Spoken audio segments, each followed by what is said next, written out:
Hello दोस्तों, नमस्कार। आप सभी लोगों का इस YouTube चैनल में स्वागत है। आज हम लोग पुनः एक नए वीडियो के साथ सिंटेक्स का एक्सरसाइज 4A देखते हैं,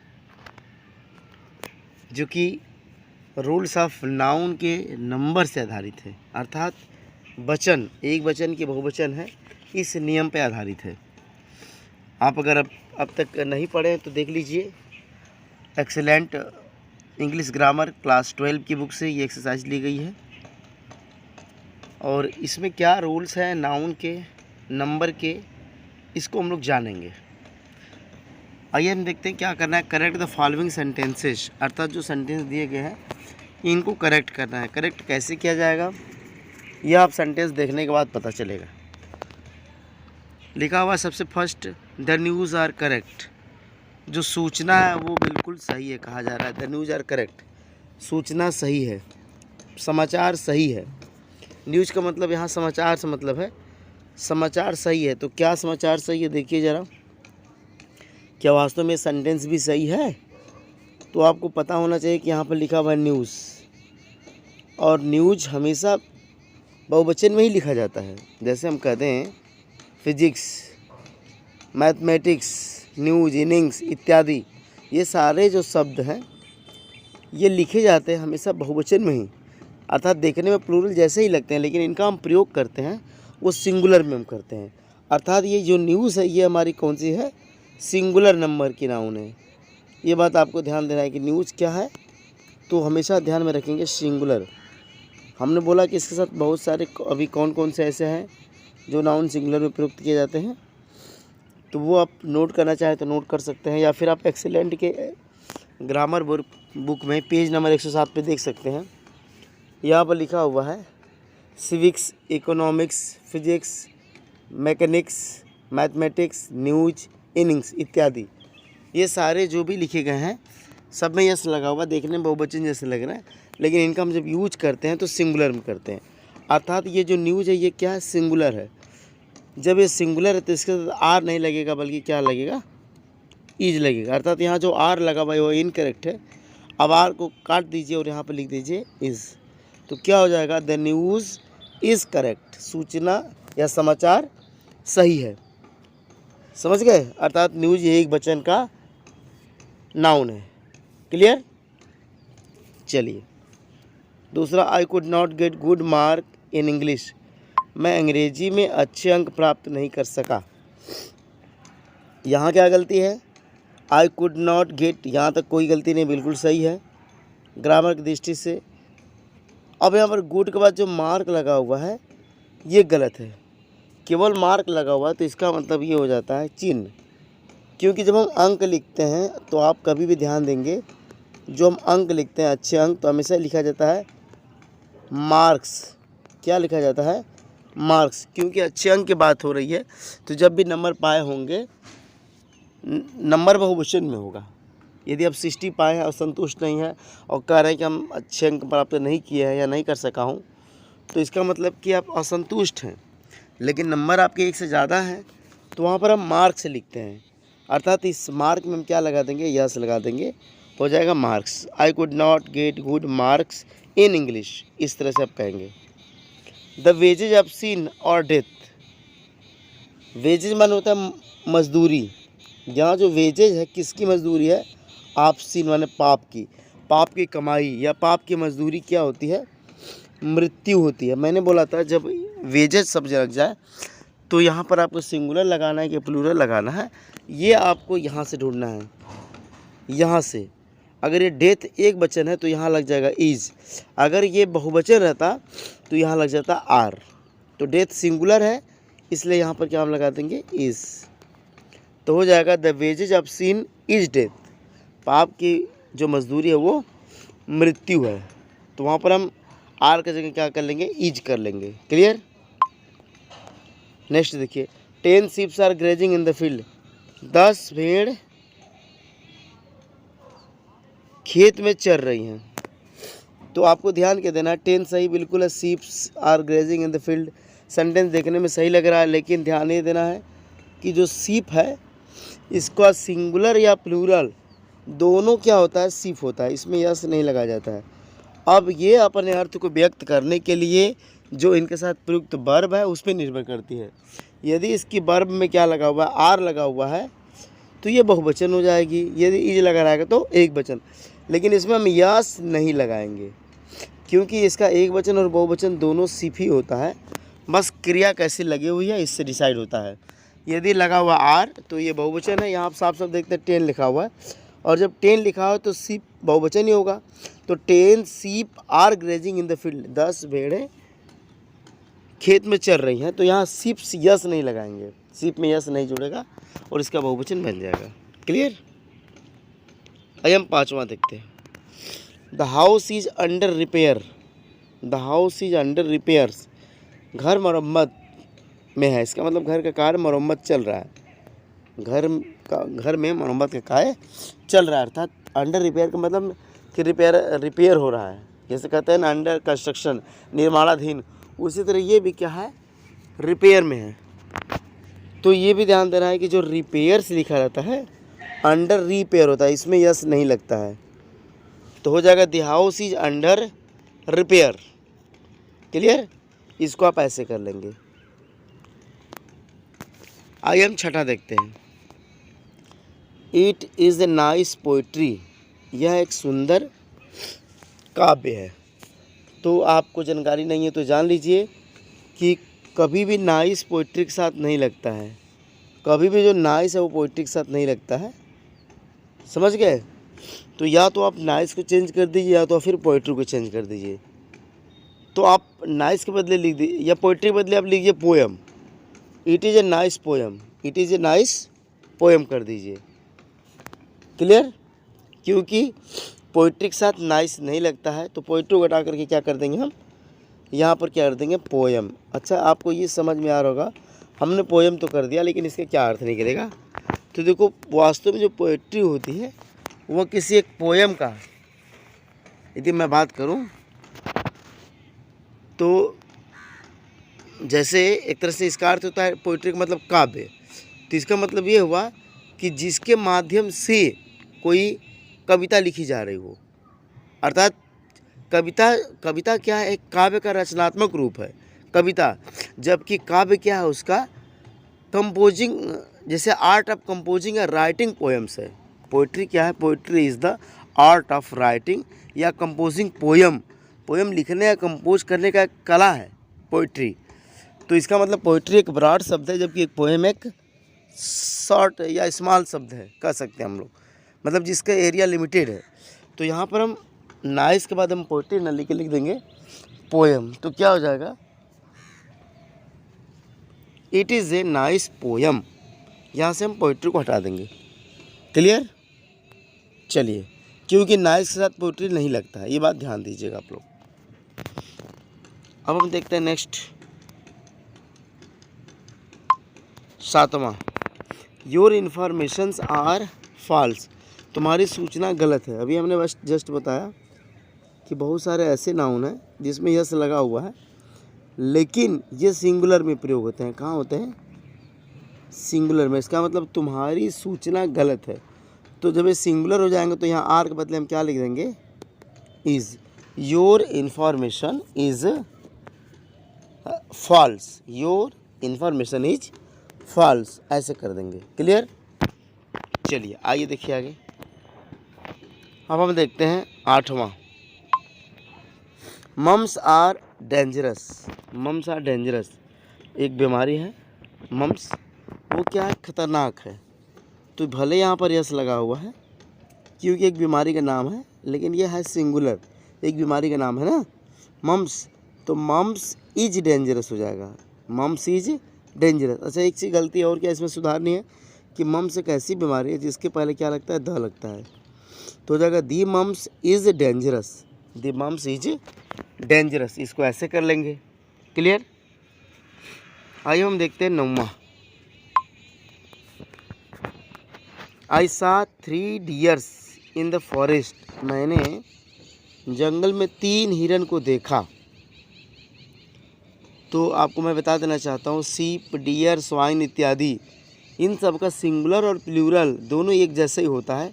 इसका बहुवचन हम यस लगा करके नहीं बनाते हैं, ये अपने अर्थ को व्यक्त करने के लिए क्रिया पर निर्भर होती है कि क्रिया एक वचन की है कि बहुवचन है। तो आप यहाँ ध्यान समझिएगा आप लोग। यहाँ लिखा आई सा 3 लग गया तो निश्चित रूप से बहुवचन हो गया ये। अब जब ये 3 हो गया तो 3 के बाद हम डियर्स नहीं लिखेंगे बल्कि क्या लिखेंगे, डियर। चाहे सिंगुलर हो चाहे प्लूरल हो, हमेशा डियर ही लिखा जाता है। बस इसका भाव कैसे निकलेगा, जब यहाँ 3 लग गया तो ये प्लूरल है तो इसके साथ सहायक क्रिया क्या लग जाएगी।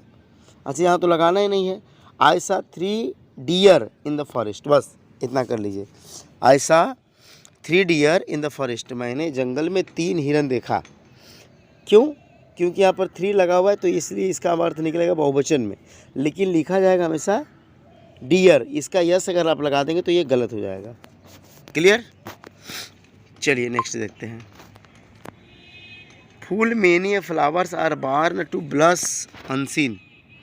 Full many flower are born to blush unseen मतलब बहुत सारे ऐसे फूल हैं जो are born to blush unseen मतलब उनको क्या करना है, खिलना है, लेकिन बाद में वो क्या हो जाते हैं, यदि उनको स्थान बदल दिया जाए, जैसे रेगिस्तान में रख दिया जाए तो क्या हो जाते हैं, गायब हो जाते हैं, मतलब उनके फूल डिसअपीयर हो जाते हैं। एक तरह से ये पोइट्री, ये पोयम से लिया गया है। ये एक एलेजी है, मैं आपको बता देता हूँ थोड़ा सा इसके बारे में। ये जो लिया गया है, ये जो स्टेंजा लिया गया है, थोड़ा सा पैरा, इसका मतलब होता है a good many flowers, a good many flowers bloom and fade away in deserted place. अर्थात अगर कुछ ऐसे स्थान पे इसको रखा जाए डिजर्टेड प्लेस में तो ये क्या होता है, फेड हो जाता है। अर्थात अच्छे जगह पे क्या होते हैं, ब्लूम करते हैं, खिलते हैं, वहाँ से लिया गया है। तो मेनी के साथ फ्लावर्स लगता है, नो डाउट्स। मेनी के साथ क्या लगता है, फ्लावर्स। लेकिन मेनी के साथ जब ए लग जाता है तो वहाँ पर हम फ्लावर्स नहीं करते हैं। तो इसको हम सही करते हैं, कैसे करेंगे, फूल मेनी ए। अब यहाँ पर फ्लावर्स में से यस को हटा देंगे, क्या हो जाएगा, केवल flower. Full many a flower are born to blush unseen. Clear? सब कुछ सेम रहेगा, हमको करना है क्या है, फ्लावर्स जो है उसमें से यस निकाल देना है। और ये भी ध्यान देना है, जब यस लगा देंगे तो वहाँ पर हम आर नहीं लिखेंगे, यहाँ पर ईज हो जाएगा। क्या हो जाएगा, is. Full many a flower, तो आप इसे करेंगे क्या, full many a flower is born to blush unseen. या ऐसे दूसरे तरीके से हम चाहे बनाना तो कैसे बना सकते हैं, फुल मेनी फ्लावर्स, अगर हम यस लगा रहे हैं तो एक को हटा देंगे, फिर are born to blush unseen, ऐसे कर सकते हैं। तो दोनों तरीका सही है। आपको ध्यान क्या देना है कि मेनी ए अगर लग गया तो यहाँ से फ्लावर्स में से क्या होगा, यस को हटा देंगे तो मेनी ए फ्लावर हो जाएगा, फिर आर के जगह हम क्या कर देंगे, इज़। तो full many a flower is born to blush unseen, या full many flowers are born to blush unseen, ऐसे भी कर सकते हैं। Kalidas is one of the greatest poet of India. Kalidas Bharat के महान कवियों में से एक थे। आपको ध्यान क्या देना है, कवियों में से एक थे, मतलब एक कवि नहीं बल्कि कई कवियों में से एक थे। तो यहाँ देखिए one of the greatest poet लिखा हुआ है, तो इसको आपको क्या कर लेना है, पोएट्स कर लेना है। क्या कर लेना है, पोएट्स। तो क्या बन जाएगा, Kalidas is one of the greatest poets of India. Clear? ये भी ध्यान देना आपको। अब हम देखते हैं ब्रह्मा।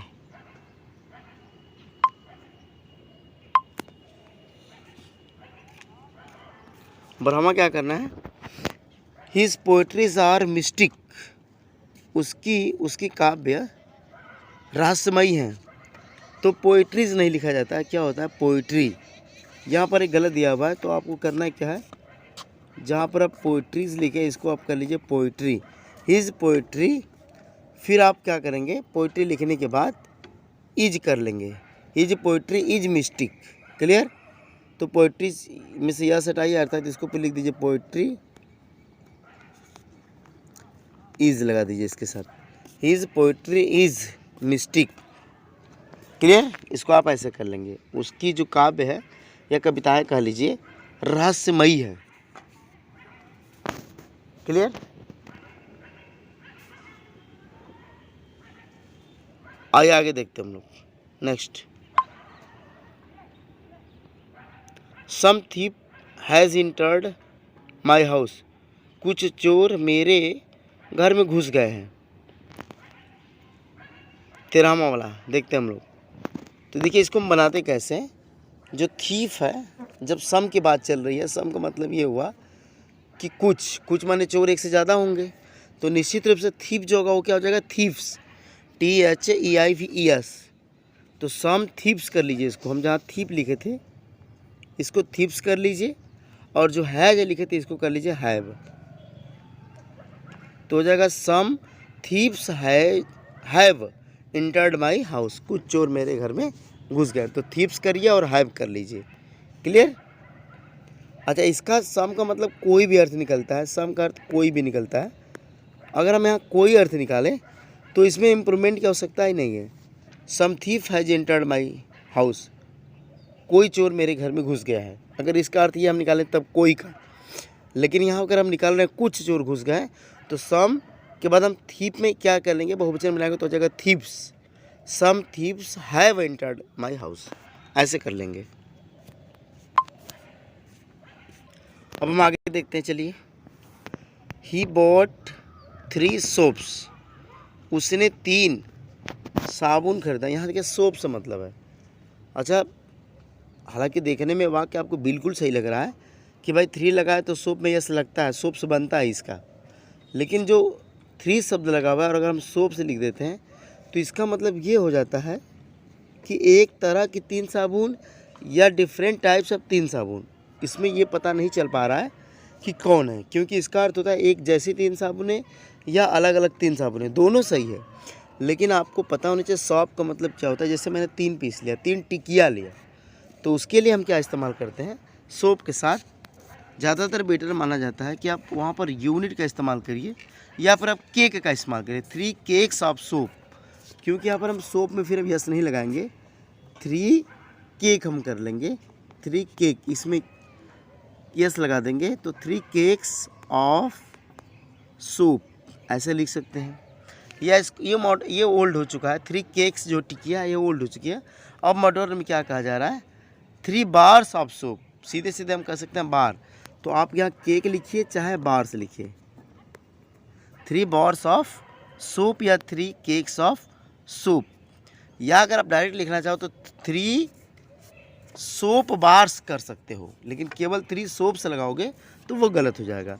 तो he bought 3 cakes of soap लिख दीजिए, या he bought 3 bars of soap, या ही बॉट 3 सोप बार्स, ऐसे भी लिख सकते हैं।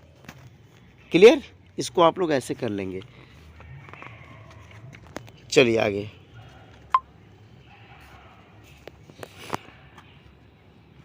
Her child is suffering from the micelles, उसका बच्चा, मिसल्स माने होता है खसरा, खसरा से पीड़ित है।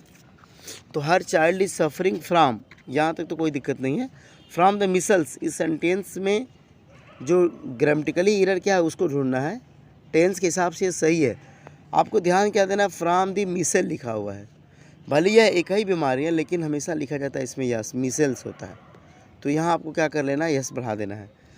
Her child is suffering from the micelles, her child is suffering from the micelles, इसको आप ऐसे कर लेंगे। क्लियर। अब हम देखते हैं 16वां। द पुअर इज अनहैप्पी, गरीब दुखी होते हैं, अनहैप्पी होते हैं। तो यहाँ क्या गलत है इसको आपको ढूंढना है। जब यहाँ पुअर की बात चल रही है तो गरीब का मतलब गरीब दुखी नहीं हो, मतलब गरीब दुखी होते हैं, इसका मतलब अनहैप्पी होते हैं। तो ये एक पूरा का पूरा जाति का बात बोध करा रहा है, अर्थात एक ब्रॉड सेंस में है। तो जब यहाँ द पुअर ब्रॉड सेंस में है तो ये सिंगुलर नहीं होगा बल्कि क्या हो जाएगा, प्लूरल। इसलिए इसके जगह हम क्या लिख देंगे, are.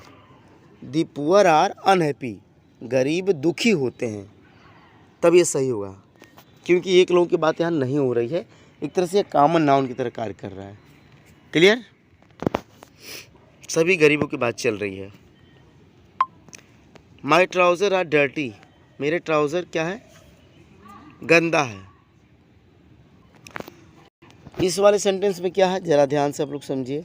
My trouser are dirty, मैंने बोला था कि ट्राउज़र कभी भी अकेले नहीं रहता है, इसके साथ हमेशा यस लगा रहता है। तो माई ट्राउज़र्स आर डर्टी, ये बिल्कुल सही हो जाएगा। माई ट्राउज़र्स आप कर दीजिए, आर डर्टी। यदि इसके साथ पेयर लगा रहता या दिस दैट लगा रहता तो ये सिंगुलर हो जाता है तब भी, लेकिन यस लगेगा। तो चाहे प्लूरल हो चाहे सिंगुलर हो, यस तो आपको लगाना ही है। तो बस ट्राउज़र में यस लगा दीजिए आप। My trousers are dirty. Clear?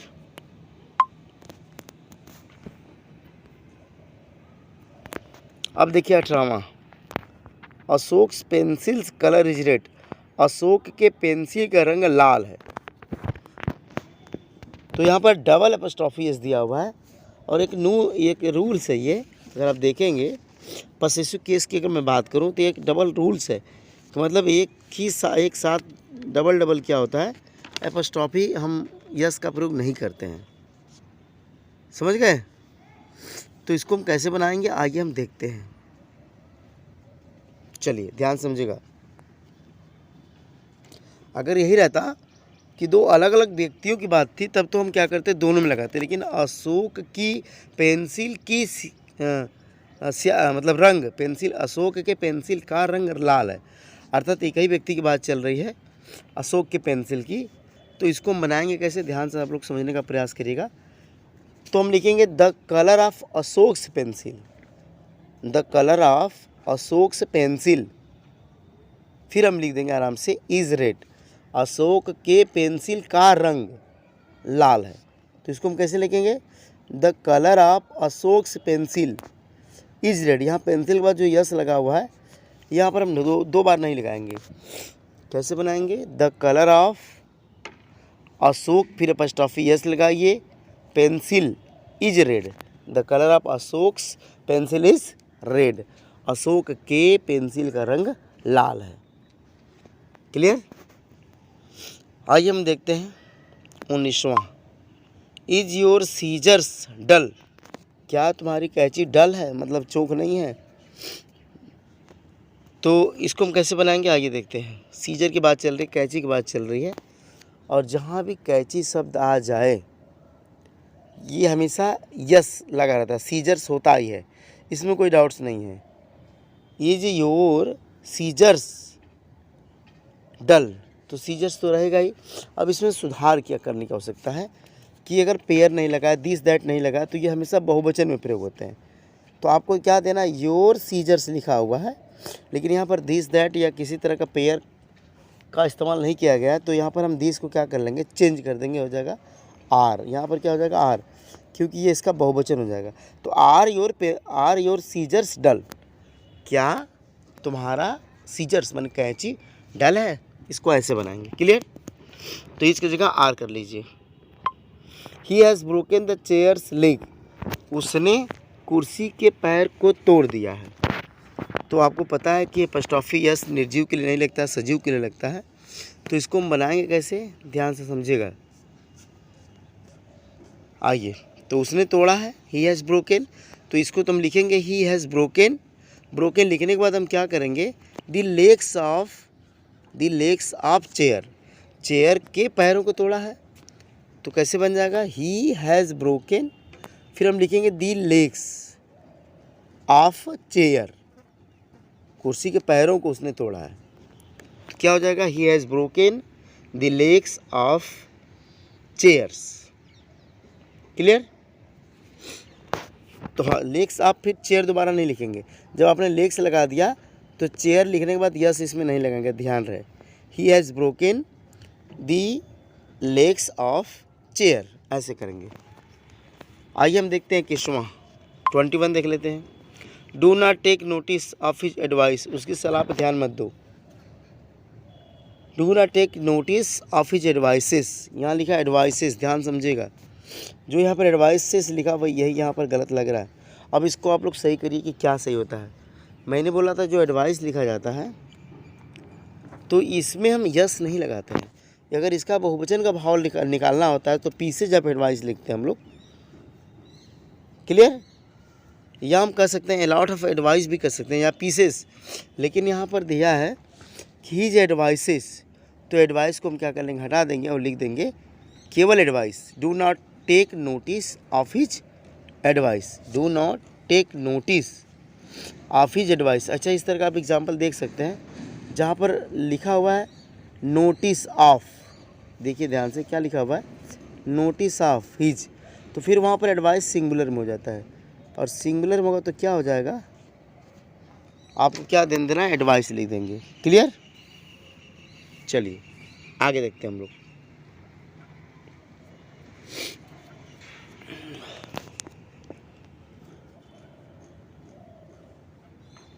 Gymnastic are good for health. Gymnastics are good for health. Gymnastics जो है, भले यस लगा हुआ लेकिन ये किसी एक खेल का नाम है, तो बस इसके साथ क्या लगा देंगे हम, is. Gymnastic is good for health. Gymnastic स्वास्थ्य के लिए अच्छा होता है। तो इसको आपने ऐसे बना लिया। आगे आइए हम देखते हैं 23। ही लिखा हुआ है he gave me, sorry he needs वाला है। He needs a pair of spectacles. Spectacled दिया हुआ है, एक जोड़ी चश्मा के बाद चल रही है, तो he needs a pair of. A pair of लगा हुआ है, भले ए पेयर लगा हुआ है उससे कोई दिक्कत नहीं है। स्पेक्टिकल्स हमेशा बहुवचन में ही लिखा जाएगा, क्योंकि इसके दो एक तरह समझ लीजिए आर्म है और दोनों से मिल करके बन रहा है, तो he needs a pair of spectacles हो जाएगा। इसको आप ऐसे कर लेंगे। Clear. He need a pair of spectacles, इसको आप ऐसे बना सकते हैं। 24 देखिए। He gave me lots of advice.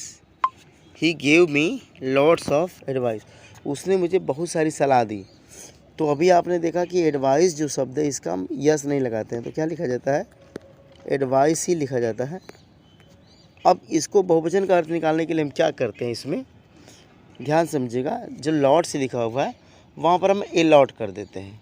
He gave me A lot of advice. He gave me और लॉट्स के बदले आप लिख दीजिए ए लॉट ऑफ एडवाइस।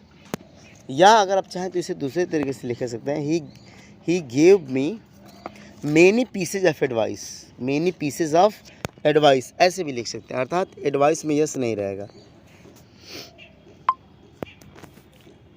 आगे हम देखते हैं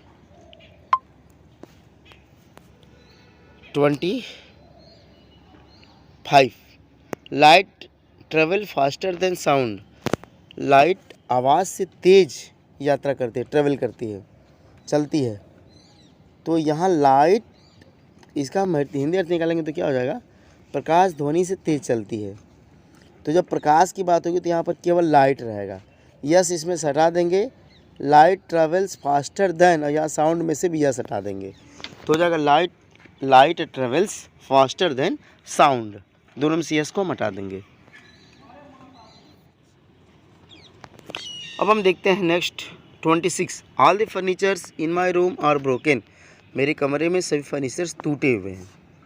इसका मतलब ये समझ में आ रहा है कि जो फर्नीचर है वह आप ज़्यादा संख्या में है।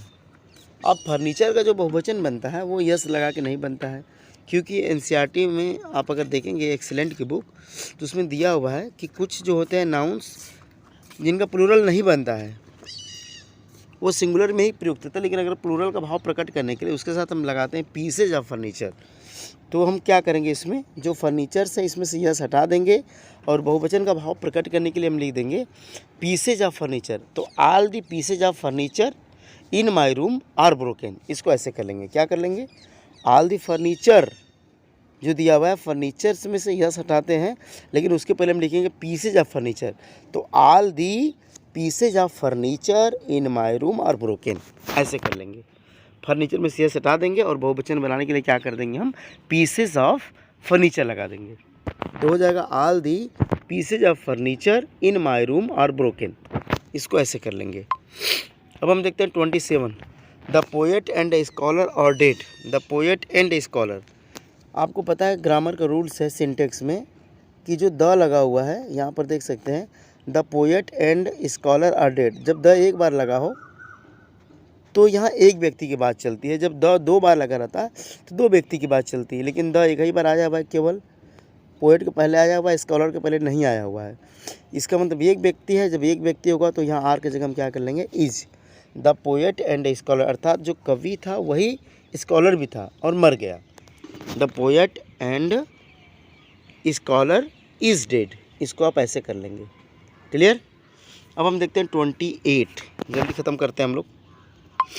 The committee has arrived at this decision in their own interest. अपने अपने रुचि के हिसाब से कमिटी इस निर्णय पर पहुंची है 28।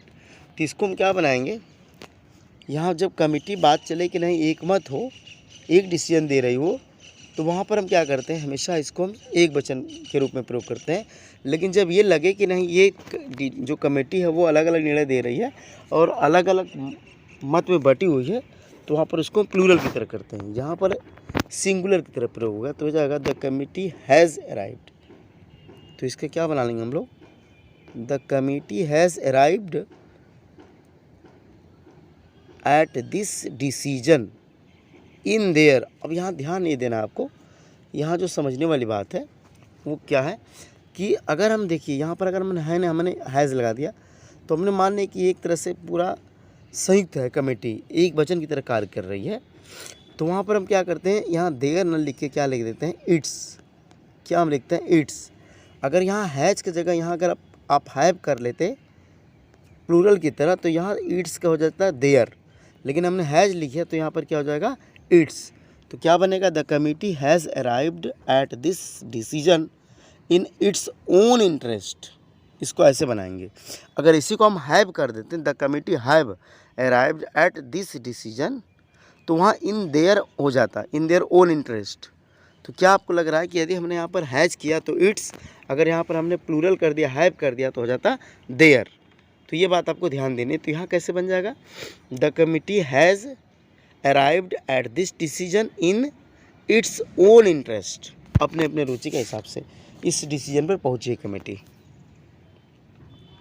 आइए हम नेक्स्ट देखते हैं 29। The zari was decided, the zari was divided. अब यहाँ देखिए जो पंचायत है यहाँ पर ये क्या है, डिवाइडेड है। जब डिवाइडेड हो गया तो वहाँ पर हम क्या करेंगे, प्लूरल का भाव निकलेगा, in its opinion and could not agree to the verdict. तो अब यहाँ डिवाइडेड जब होगा तो वहाँ पर वाज नहीं होगा, वहाँ हो जाएगा were. The jury were divided in. अब यहाँ देखिए इन इट्स लिखा हुआ है, ये भी ध्यान देना है। अगर वाज रहता तो इट्स सही रहता, जब वेयर हो गया तो यहाँ इट्स की जगह क्या हम लिख देंगे, देयर। तो क्या हो जाएगा, मिला लीजिए आप लोग, दी jury were divided in their opinion and could not agree as to the verdict। समझ गए, डिवाइडेड है मतलब जो पंचायत है या फिर जजों का समूह है वो क्या हो गया है, अपने अपने रुचि के हिसाब से बट गया है, इसलिए वो क्या कर रहे हैं, could not agree as to the verdict, और न्याय से वो सहमत नहीं है। तो वहाँ पर जब बट जा रहे हैं तो वहाँ पर हम क्या लिखेंगे, वाज की जगह वेयर लिखेंगे और इट्स की जगह देयर लिखेंगे। ये बात आपको ध्यान देनी है। क्लियर। आइए हम नेक्स्ट देखते हैं। Our rooms roof leaks badly in the rainy season. बारिश के समय में हमारे कमरे का जो रूफ है वो बुरी तरह से लीक करता है। तो इसको कैसे बनाएंगे, जब भी अपॉस्ट्रोफी एस हम लगाते हैं, सजीव के साथ लगाते हैं, तो रूम्स के साथ यस नहीं लगेगा और रूम्स रूफ नहीं होगा, बल्कि हम इसको कैसे लिखेंगे, ध्यान समझिएगा, the roof of our room, the roof of our room. इसको हम ऐसे कर सकते हैं, the roof of our room leaks badly in the rainy season. इसको ऐसे कर लेंगे। क्लियर। अर्थात हमने क्या देखा कि आवर रूम रूफ नहीं होगा, बल्कि क्या हो जाएगा, the roof of our room, the roof of our room leaks badly in the rainy season. इसको आप ऐसे कर लेंगे। 31वां देखिए, there are fine furnitures in the house. घर में सुंदर सुंदर क्या है, फर्नीचर है। तो आपको बार बार बता रहे हैं कि फर्नीचर का यस नहीं लगता है, यह हमेशा फर्नीचर ही होता है। बहुवचन प्रकट करने के लिए हम पीसेज ऑफ फर्नीचर लिखते हैं। तो देयर आर फाइन। अब हम क्या करेंगे, जो फर्नीचर है उसको क्या कर सकते हैं, पीसेज ऑफ फर्नीचर लिख देंगे। There are fine pieces of furniture in my house. या अच्छा इसे दूसरे तरीके से बनाना चाहें तो लिख सकते हैं, there are fine articles of furniture in my house. ऐसे भी कर सकते हैं। अर्थात जो फर्नीचर्स है यस नहीं लगेगा, बल्कि क्या हो जाएगा, पीसेज ऑफ फर्नीचर या आर्टिकल्स ऑफ फर्नीचर। ये ध्यान देना आपको। नेक्स्ट देखिए 32 की बात चल रही है। I gave her A 10 rupees note, मैंने उसे एक 10 रुपये का नोट दिया। अब यहाँ पर देखिए ये लगा हुआ चिन्ह ना, 10 और रुपीज़ के बीच में एक चिन्ह लगा हुआ है, इसका मतलब एक 10 रुपये की नोट है। नोट कितनी है? एक है। तो जब नोट एक है तो हम यहाँ रुपीज़ में यस नहीं लगाएंगे, बल्कि हम क्या लिखेंगे? रुपी। तो हो जाएगा I gave her A 10 rupee note. ध्यान समझेंगे, ए 10 रुपी नोट और रुपीज़ नहीं होगा, क्योंकि यहाँ पर एक नोट की बात चल रही है, 10 रुपये के एक नोट की बात चल रही है। आइए हम नेक्स्ट देखते हैं। आई लाइक किड्स पोइट्रीज, फिर यहाँ पर पोइट्रीज होता नहीं है, मैंने बोला पोइट्री का यस नहीं लगता है, उसमें बहुवचन नहीं बनता है। तो आई like kids poetry, I like kids poetry, कविताएँ आप बोलेंगे, लेकिन पोइट्री में यस नहीं लगाएंगे, केवल लिखेंगे poetry, I like kids poetry. आगे I ate a lot of fishes, I ate मैंने खाया बहुत सारे फीसेस। तो आपको पता है कि फ़ीस का बहुवचन फीसेज हम नहीं लगाते हैं, ठीक है। इसका अगर रूल्स देखना चाहिए तो आप देख सकते हैं, एक्सीलेंट बुक में दिया हुआ है, आप साफ साफ समझ सकते हैं कि जो फ़ीस है इसका बहुवचन क्या होता है। जब एक समूह के रूप में देखा जाता है तो वहाँ पर इसका बहुवचन फीस ही रहता है, समझ गए। लेकिन अगर जब इनको हम अलग अलग देखते, सेपरेटली देखें, तो वहाँ पर फीसेज हो जाता है। तो यहाँ जब हम खा रहे हैं, एक समूह के रूप में देख रहे हैं, तो I ate a lot of fish, मैंने बहुत मछली खाई, तो I ate a lot of fish. यहाँ पर आप फिशेज नहीं लिखेंगे, नहीं तो गलत हो जाएगा। क्लियर? तो गाइस आशा करते हैं ये वीडियो आपको समझ में आ गई होगी। एक लंबी एक्सरसाइज थी, लेकिन मैं उम्मीद करता हूँ कि ये एक्सरसाइज आप लोगों को बिल्कुल अच्छी समझ में आ गई होगी। अगर कोई डिफ़िकल्टी हो, परेशानी हो, कमेंट बॉक्स में लिखेंगे, मैं कमेंट बॉक्स के माध्यम से आप लोगों की पूरी हेल्प करूँगा। मिलेंगे अगली वीडियो में। Thank you. जय हिंद, जय भारत।